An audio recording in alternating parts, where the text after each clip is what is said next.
జరగాలి. మేడిగడ్డలో జరిగిన విషయం క్రిమినల్ నెగ్లిజెన్స్.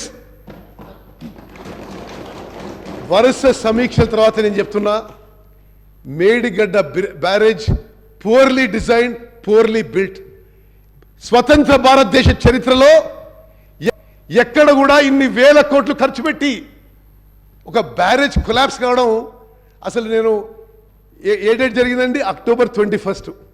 వాళ్ళ ప్రభుత్వం ఉన్నది ఎప్పటి వరకు? బహుశా వారం 10 రోజుల కింద వరకు. ఆనాటి ముఖ్యమంత్రి ఒక్క మాట మాట్లాడలేదు. ఇప్పుడు చూస్తుంటే there are many alarming signals. ఎవరు రియాక్ట్ కాలేదు, ఎవరు దాని మీద ఏమి రెక్టిఫికేషన్ చర్యలు తీసుకోలేదు. నిన్న ఏది ఏజెన్సీ కన్స్ట్రక్షన్ వచ్చిండ్రో వాళ్ళు ఏమంటారు? మీరు డిజైన్ ఇచ్చిండ్రు, మీరే స్పెసిఫికేషన్ ఇచ్చిండ్రు, మీరే మెటీరియల్ చెప్పిండ్రు, దాని ప్రకారం కట్టినాం. ఇంజనీర్లు అడిగితే ఇదేం డిజైన్ అంటే అప్పుడు ఎవరు సార్ మొత్తం డిజైన్ ఒక ఆయన కదా, ఆయన కట్టమని మేము కట్టినాం. ఇట్ ఈస్ అంటే I'm saying with great responsibility, nothing is great response చెప్తున్నది. మేడిగడ్డ బ్యారేజ్ పియర్, ఆ పియర్ ఉంటుంది కదా, బ్లాక్ నెంబర్ 7, వాళ్ళని ఐ విట్నెస్ అడిగితే పెద్ద శబ్దం వచ్చింది, కొలాప్స్ అయిపోయింది.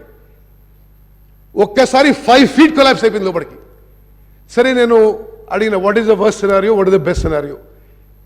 వాళ్ళ అదర్ ఏజెన్సీస్తో as a government is a continuous process. I have tried to protect interest of Telangana people and the government. How do we rectify situation? వాళ్ళు ఏమంటారంటే, సరే ఇప్పుడు ఏదో అక్టోబర్ 21 జరిగితే ఈరోజు ఏంది 15th or 16th 17th 18th, ఇప్పటి వరకు సరే ఆ 40 రోజుల్లో వాళ్ళు కంటిన్యూ 40 రోజుల్లో సీరియస్ ఇన్వెస్టిగేషన్ ఎంక్వైరీ కూడా జరగలేదు. ఇప్పుడు ఎల్ఎన్టీ ఎక్స్పర్ట్స్ ఏమంటారంటే, మాకు ఉన్న అభిప్రాయంలో జియాలజీ సరిగా చెక్ చేయలేదు, డిజైన్ సరిగా లేదు, కాబట్టి పియర్ యొక్క ఫౌండేషన్ కొలాప్స్ అయింది. మరి ఏం చేయాలి దానికి? మొత్తం బ్లాక్ 7 యొక్క లాంగవిటీ గురించి మరి ఏం చేయగలుగుతామో మరి వాళ్ళు ఇంకా ఇన్వెస్టిగేషన్ చేస్తున్నారు. But it is such a serious lab. మరి హరీష్ రావు గారు, మరి మీరు అందరూ ఇంత పెద్ద పెద్ద మాటలు మాట్లాడినరు, మేము అద్భుతంగా ప్రాజెక్ట్ కట్టినాం. మీరు కట్టిన మీ మాటల్లో అతి అద్భుతమైన ప్రాజెక్టు పరిస్థితి ఇది. అంటే అప్పు తీసుకొచ్చి కట్టినది ఇది మేడిగడ్డ బ్యారేజ్.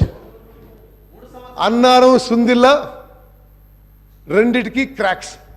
దానికి ఇప్పుడు రిపేర్స్ చేపట్టాలి. అలా 2 TMC వాటర్ ఉంటే డీ వాటర్ చేయాలి. అంటే ఒకటి, ఇది నిజంగా కూడా తెలంగాణలో ప్రతి పౌరుడు అలార్మ్ అయ్యే సిచ్యువేషన్. టోటలీ యాడ్హాక్ డెసిషన్స్ గత ప్రభుత్వంలో. మరి అసలు నిజంగా సమీక్ష చేస్తుంటే ఎవరు నిర్ణయాలు తీసుకున్నారు? What is on record? It is really alarming situation. Panel speaker గారు, నేను ఎందుకు ఈ విషయం ఈ సబ్జెక్ట్ మీద చెప్తున్నా అంటే, ఇప్పుడు గత ప్రభుత్వం అప్పులు తీసుకొచ్చిండ్రు, మేము ప్రొడక్టివ్ చేసినాం, మేము ఏదో ఉపయోగించినాం అంటే ఉపయోగించింది ఈ విధంగా మన అందరినీ, మన పిల్లల్ని, వాళ్ళ పిల్లల్ని తాకట్టు పెట్టి హై కాస్ట్ లోన్స్ తీసుకొచ్చి ఈ విధంగా మరి ప్రజాధనాన్ని దుర్వినియోగం చేసిన విషయం తప్పనిసరిగా ఎంక్వైరీ చేస్తాం. తప్పనిసరి తప్పు చేసిన వాళ్ళకి శిక్ష పడుతుందని చెప్పి కూడా నేను మనవి చేస్తూ ముగిస్తున్నాను.